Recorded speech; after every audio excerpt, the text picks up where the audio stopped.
In this video, I want to show you how to fold down the rear seats of your Chevrolet Avalanche and also how to open the pass-through that is located behind this backrest.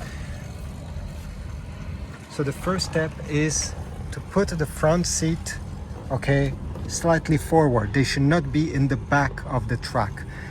Let me show you why. So you're gonna grab this loop. There's one here and there's one over there as well. You're gonna pull on it, put your finger in it and then pull. And then you'll be able to lower the backrest as well.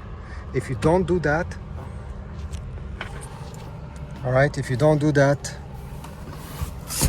unfortunately, the seat will not fold.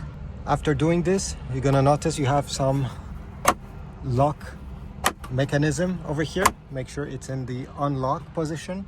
You need to do the same thing on the other side as well.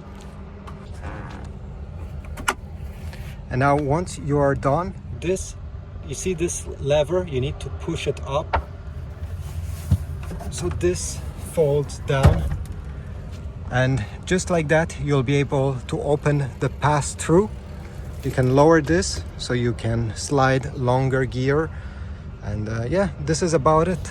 If you found this video helpful, please take a moment and subscribe, like, and I'll see you in the next one.